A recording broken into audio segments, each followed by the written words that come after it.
வணக்கம் நண்பர்களே.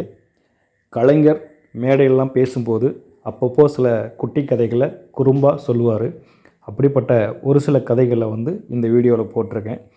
கதை முடிவில் உங்களுக்கு பிடிக்கும் நான் நம்புகிறேன். பிடிச்சிருந்தால் லைக் பண்ணுங்கள், ஷேர் பண்ணுங்கள். மணமக்களை வாழ்த்துகின்ற நேரத்தில் ஒரு குடும்பம், அதுவும் பொது வாழ்க்கையில் ஈடுபட்டுள்ள ஒரு குடும்பம் எப்படி இருக்க வேண்டும் என்பதற்கு வரலாற்று ரீதியாக நமக்கு 2 சான்றுகள் இருக்கின்றன. உலகத்திலே பொது உடைமை வித்து ஊற்றக்கூடிய காரணமான காரல் மார்க்ஸ் பெரிய அறிஞர். அவருடைய ஒப்பற்ற நூல் இன்றைக்கு உலகம் முழுவதும் உள்ள பாட்டாளி வர்க்கத்தால் படிக்கப்பட்டு பின்பற்றப்படுகின்ற நூல். அந்த நூலினை எழுதிய காரல் மார்க்ஸ், அந்த கொள்கைக்காக வாழ்ந்த காரல் மார்க்ஸ் எத்தனை இடையூறுகளுக்கு, இன்னல்களுக்கு ஆட்பட்டார் என்பதை எண்ணி பார்க்கும் பொழுது, அவற்றுக்கெல்லாம் ஈடு கொடுத்து கணவனுக்கு வருகின்ற சங்கடங்களை எல்லாம் சகித்துக் கொண்டு தான் காரல் மார்க்சின் மனைவி இறுதி வரியில் வாழ்ந்தார் என்பது ஒரு வரலாறு. அதே போல கிரேக்க நாட்டு தூய்ஞானி சாக்ரடீஸை பற்றியும் படிக்கிறோம். அவர் பொதுமக்களுக்காகவே தன்னை ஒப்படைத்துக் கொண்டு எங்கே மக்களை சந்திக்கிறாரோ அந்த இடத்திலெல்லாம் அந்த கிழவன் தன்னுடைய கருத்துக்களை சொல்ல தவறுவதில்லை. வீட்டு வாயிலில் நின்று கொண்டு தெருவிலே போவோர் வருவோர் எல்லாம் இழுத்து நிறுத்தி தன்னுடைய கருத்துக்களை, தத்துவங்களை பொழிந்து கொண்டே இருப்பார். ஆனால் அவருடைய மனைவி அதற்கு நேர்மாறானவர். உள்ளே இருந்து குரல் கேட்கும், திட்டுவார், வசைபாடுவார், உனக்கு வேறு வேலையே கிடையாதா என்றெல்லாம் சத்தமிடுவார். சாக்ரடீஸின் பேச்சை கேட்க வந்தவர்கள், என்ன உள்ளே சத்தம் என்று கேட்பார்களா? அதற்கு சாக்ரடீஸ், ஒன்றுமில்லை, இடி இடிக்கிறது என்று சொல்வாராம். பொறுத்து பொறுத்து பார்க்கும் அவருடைய மனைவி வெளியே வந்து ஒரு வாளி தண்ணீரை கொண்டு வந்து சாக்ரடீஸ் தலைகளை கொட்டுவாராம். அப்பொழுது பொதுமக்கள், என்ன இது என்று கேட்பார்களாம். இடி இடித்ததல்லவா, அதை தொடர்ந்து மழை பொழிகிறது என்று சாக்ரடீஸ் சொல்வாராம். எப்படி தன்னுடைய மனைவியை அனுசரித்துக் கொண்டே பொது வாழ்க்கையில் ஈடுபட்ட ஒரு பெரு மகானின் வரலாற்றையும் மனைவி கணவனும் சேர்ந்து பொது வாழ்க்கையில் எல்லா விதமான இடையூறுகளையும் தாங்கிக் கொண்டு குடும்பத்தை நடத்திய காரல் மார்க்சின் வரலாற்றையும் நான் சொன்னதற்கு காரணம், இரண்டையும் உணர்வதற்காகத்தான். எந்த வாழ்வை தாங்கள் கடைபிடிக்க வேண்டும் என்பதை மணமக்கள் மதியொலியும் பிரின்ஸும் உணர்ந்து தங்கள் வாழ்க்கையை நடத்திட வேண்டும் என்று கேட்டுக்கொண்டு மீண்டும் என்னுடைய வாழ்த்துக்களை மணமக்களுக்கு தெரிவித்துக் கொள்கிறேன். பையன் ஒருவன் பக்கத்து ஒரு பாட்டி வீட்டுக்கு சென்றிருந்தான். அங்கே பாட்டி கொழுக்கட்டை சுட்டு கொடுத்தால் அதை சுவைத்து தின்ற பேரன், இதுக்கு பேர் என்ன பாட்டி என்று ஆவலுடன் கேட்டான். இதுதான் கொழுக்கட்டை என்றாள் பாட்டி. நான் ஊருக்கு போனதும் அம்மாவிடம் சொல்லி எங்கள் வீட்டிலும் இதை செய்ய சொல்லப் போகிறேன் என்று கூறிய பேரன், தனக்கு அடிக்கடி ஞாபக மறதி ஏற்படும் என்பதற்காக கொழுக்கட்டை கொழுக்கட்டை என்று மந்திரம் உச்சரிப்பது போல் உச்சரித்துக் கொண்டே ஊருக்கு திரும்பிக் கொண்டிருந்தான். கொழுக்கட்டை கொழுக்கட்டை என்று முணுமுணுத்துக் கொண்டே வந்தவனின் முன்னே வழியில் ஒரு சிறிய வாய்க்கால். அதை ஒரே தாண்டாக தாண்டினான். அப்படி தாண்டும் போது, அத்திரி பச்சா என்று அவன் கூச்சலிட்டு கொண்டு தாண்டியதுதான் தாமதம். உடனே அவனுக்கு கொழுக்கட்டை மறந்து விட்டது. அத்திரி பச்சா அத்திரி பச்சா என்றே உச்சரித்து கொண்டு ஊர் போய் சேர்ந்து தாயாரிடம், அம்மா எனக்கு அத்திரி பாச்சா சுட்டுக்கொடு என்று அடம் பிடித்தான். அம்மா எதுவும் புரியாமல் விழித்தார். இப்படி ஒரு வேடிக்கை கதை சிறு வயதில் நான் கேட்டது, அதை உங்களுக்கு சொல்லி மகிழ்ச்சி அடைகிறேன். தமிழ் இயக்கத்தின்பால் தன்னுடைய உள்ளத்தை பறி கொடுத்தவர் சுகி சுப்பிரமணியம் அவர்கள். தமிழுடைய சுய மரியாதையை என்றென்றும் விட மறுத்தவர். அத்தகைய உழைப்பாளி திருச்சி வானொலி நிலையத்திலும் தொடர்ந்து சென்னை வானொலி நிலையத்திலும் நடிகராக, நாடக ஆசிரியராக, திறமை மிக்க எழுத்தாளராக, பல நடிகர்களை எழுத்தாளர்களை உருவாக்கக்கூடியவராக வாழ்ந்தவர் அவர்.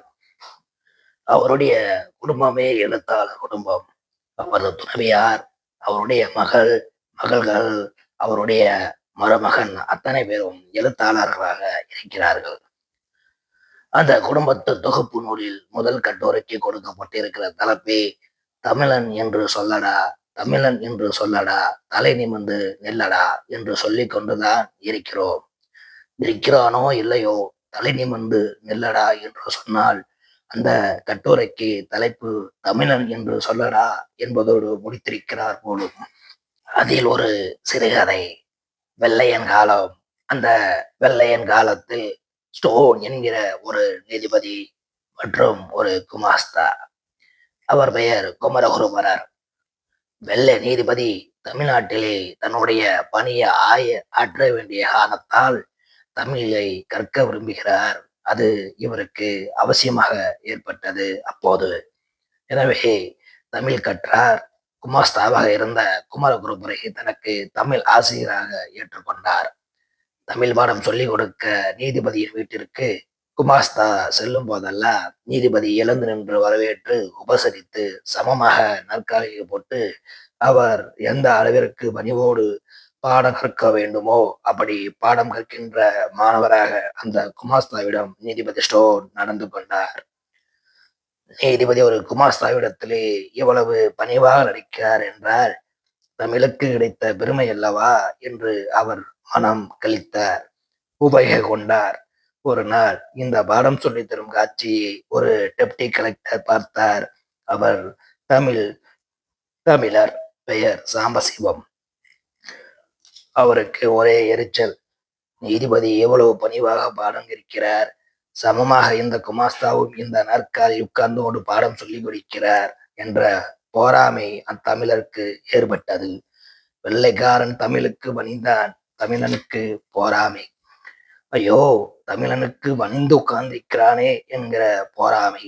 எனவே அந்த டெப்டி கலெக்டர் சாம்பசிவம் தனியாக நீதிபதியை சந்தித்து, இது நல்லதல்ல, அவரோ சாதாரண எளிய குமாஸ்தா, நீங்களோ பெருமைக்குரிய மாண்புமிகு நீதிபதி, அவர் முன்னால் நீங்கள் இவ்வளவு பணிவோடு பாடம் கற்பது தகாது, முறையல்ல என்றார். இதை நீதிபதி கேட்டுக்கொண்டார். மறுநாள் பாடம் சொல்ல குமரகுருபரர் வீட்டிற்கு வருகிறார். நீதிபதி நாற்காலியில் அமர்ந்து கொண்டு குமரகுருப்பரை நிற்க சொல்லி பாடம் கற்பிக்க சொல்லுகிறார். குமரகுருபரர், நாற்காலி எங்கே என்று கேட்கிறார். நாற்காலி கிடையாது, நீ சாதாரண குமாஸ்தா, நான் நீதிபதி, நான் உட்கார்ந்து கொண்டு பாடம் நிற்கிறேன், நீ நின்று கொண்டு பாடம் சொல் என்றார். உடனே குமரகுருபரர் சொல்லுகிறார், நான் குமாஸ்துவாக இருக்கலாம், ஆனால் தமிழ் கற்ற ஆசிரியன், தமிழன், நான் உட்காராமல் பாடம் சொல்லி தர முடியாது என்று வெளியேறி விடுகிறார். வெளியேறிய பிறகு நீதிபதியின் மனைவி என்ன நடந்தது என்று கேட்கிறார். இவர் சொல்லுகிறார், இப்படி டெப்டி கலெக்டர் சொன்னார், அதை கேட்டு நான் நாற்காலி தர மறுத்தேன், எனவே தமிழ் ஆசிரியர் குமாஸ்தா கோபித்துக் கொண்டு போய்விட்டார் என்று சொன்னார். உடனே அவரது துணைவியார், இது குமாஸ்தாவிற்கு கிடைத்த பெருமை இல்லை, தனக்கு என்ன நேர்ந்தாலும் நேரட்டும் என்கிற துணிவோடு அவர் தன்னுடைய தாய்மொழி தமிழுக்கு பெருமை அளிக்கிற காரணத்தால் நீங்கள் அவருக்கு பணிந்தே தீர வேண்டும், இதுதான் நம்முடைய பண்பாடு என்று அந்த அம்மையார் சொல்கிறார். உடனே நீதிபதி காரில் ஏறி குமாஸ்தாவின் வீட்டிற்கு சென்று அவரது காலில் விழுந்து என்னை மன்னித்து கொள்ளுங்கள் என்று மன்னிப்பு கேட்கிறார். அப்போது தமிழன் என்று சொல்லடா, தலை நிமிர்ந்து நில்லடா என்று அந்த குமாஸ்தா தனக்குள் பெருமைப்பட்டு கொண்டதாக சுகி சுப்பிரமணியம் அந்த கதையை முடிக்கிறார். ஒரு அரசன் தன் அமைச்சர்கள் அழைத்து கேட்டானாம், என்னப்பா, எவ்வளவு திட்டங்களை தீட்டி மக்களுக்காக பாடுபடுகிறோம், இது மக்களுக்கு போய் சேரவில்லை என்கிறார்களே, என்ன காரணம் என்று கேட்டானாம். ஒரு அமைச்சர் பதில் சொன்னார், வாயால் சொல்லவில்லை, செய்கையால் சொன்னார். ஒரு ஐஸ் கட்டியை கொண்டு வர சொன்னார். அதனை அரசரின் கையிலே தர சொன்னார். அரசன் ஐஸ் கட்டியை வாங்கி வைத்துக் கொண்டு என்ன செய்வது என்று கேட்டான். ஒவ்வொரு அமைச்சர் கையிலும் வரிசையாக கொடுங்கள் என்றார். அவ்வாறே வரிசையாக ஒவ்வொரு அமைச்சர் கையிலும் தரப்பட்டது. பிறகு பெரிய அதிகாரிகள், அடுத்து நடுநிலை அதிகாரிகள், அதற்கடுத்தபடியாக சின்ன அதிகாரிகள், இப்படியாக போய் கடைசியாக இருக்கின்ற கடைநிலை ஊழியர் வரை அந்த ஐஸ் கட்டி போயிற்று. அரசன் கையிலே ஒடுக்கப்பட்ட ஐஸ் கட்டி இப்படி பல பேர் கைமாறி கடைசியாக யார் பயன் வர வேண்டுமோ அவன் கைக்கு போய் சேரும்போது ஒரே ஒரு சொட்டு தண்ணீர் தான் மிஞ்சியது. இப்படித்தான் திட்டத்தினை பயனை பெறுபவன் கடைசியில் இருக்கிறான். அவனுக்கு சேர வேண்டியது சேருவதில்லை. அரசே, இப்படித்தான் நம்முடைய திட்டங்கள் எல்லாம் போய் சேருகின்றன என்று அமைச்சர் சொன்னார். அப்படிப்பட்ட ஐஸ் கட்டிகளாக நம்முடைய திட்டங்களை யாரும் ஆக்கிவிடக் கூடாது. அரசன் கையிலிருந்து நேரடியாக மக்களுக்கு அது கிடைத்தாக வேண்டும். அரசு அறிவித்தவுடனே தூங்காமல் பார்த்து கொண்டிருப்பேன் என்பதையும் உங்களுக்கு நான் உறுதியாக தெரிவித்துக் கொள்கிறேன். மலை ஒன்றை தலையில் தூக்கிக் கொண்டு நாடு முழுவதும் பவனி வருவேன். இது என்னுடைய முதல் திட்டம். வானத்தை வில்லாக வளைத்து அந்த வில்லுக்கேற்ற நானாக மணலை கயிறாக திரித்து காட்டுவேன். இது என்னுடைய இரண்டாவது திட்டம். அடுத்தடுத்து இன்னும் பல அற்புத திட்டங்களை வைத்திருக்கிறேன். அவற்றை பின்னர் இந்த நாட்டு மக்கள் முன்னிலையில் நிறைவேற்றி காட்டுவேன். இவ்வாறு பொதுமக்கள் மன்றத்தின் நடுவே தோள் தட்டி அறைகோவல் விடுத்தான் ஒரு வாலிபன். மக்கள் அவன் வார்த்தைகளை வாய் பிளந்தவாறு கேட்டு மயங்கி போயினர். இப்படி ஒரு வாலிபன் வீரம் பேசிக்கொண்டு திரிவது மன்னரின் காதுக்கும் எட்டியது. அவரை கொழு மண்டபத்திற்கு அழைத்து வருமாறு ஆணை பிறப்பித்தார். வீடு நடைபோட்டு கொழு மண்டபத்தில் நுழைந்த வாலிபனை மன்னர் அலட்சியப்படுத்தாமல் அவன் மக்களிடம் அறிவித்த திட்டங்கள் சாத்தியமாவேதானா என்று வினவினார். இயலாதது என்று உலகில் எதுவும் இல்லை அரசே.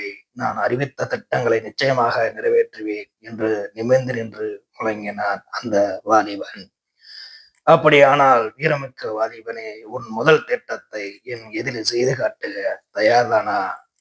மன்னரின் இந்த அவள் ததும்பிய கேள்விக்கு அவன் ஏகாமதியாக பதிலளித்தான்.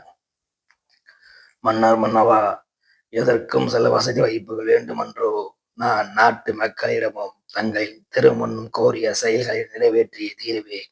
ஆனால் ஒன்று, நான் நெடுநாட்கள் பயணம் செய்து கலத்தி போயிருக்கிறேன். தங்களுக்கு விருப்பம் இருந்தால் அரண்மனை விருந்தினராக ஓரிரு மாதங்கள் என்னை ஏற்றுக்கொள்ள வேண்டுகிறேன்.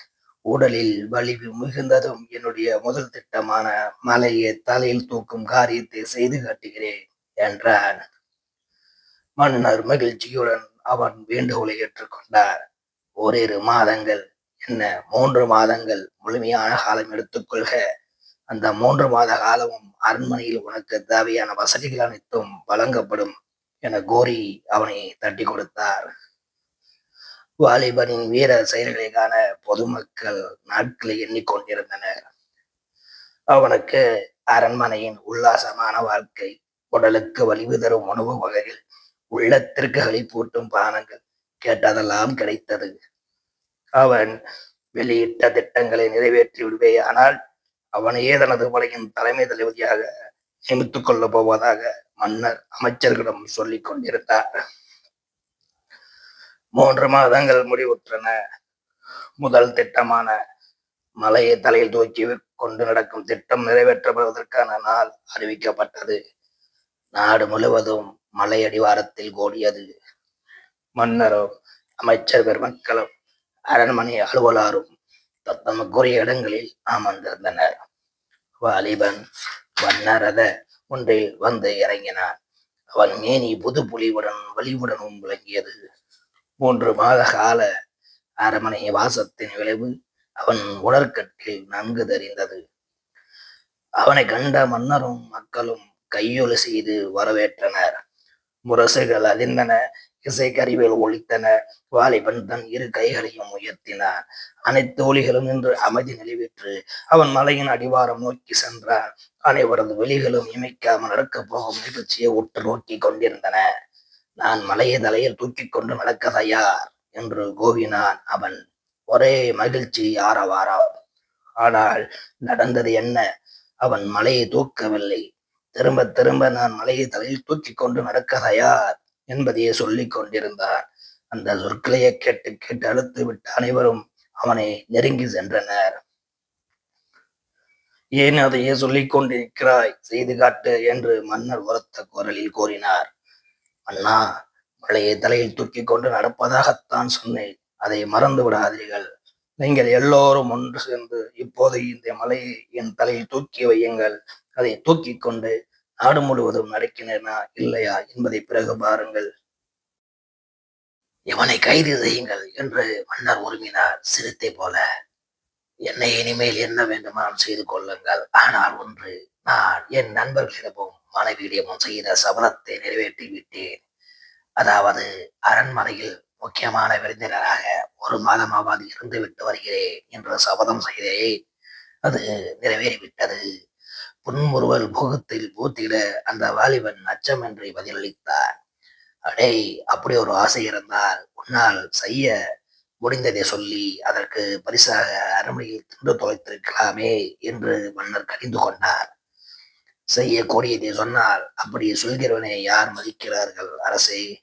அற்புதங்களை செய்து முடிப்பேன் என்று கூறினால்தான் ஆராதனைகள், அன்பான வரவேற்புகள் அத்தனையும் கிடைக்கின்றன.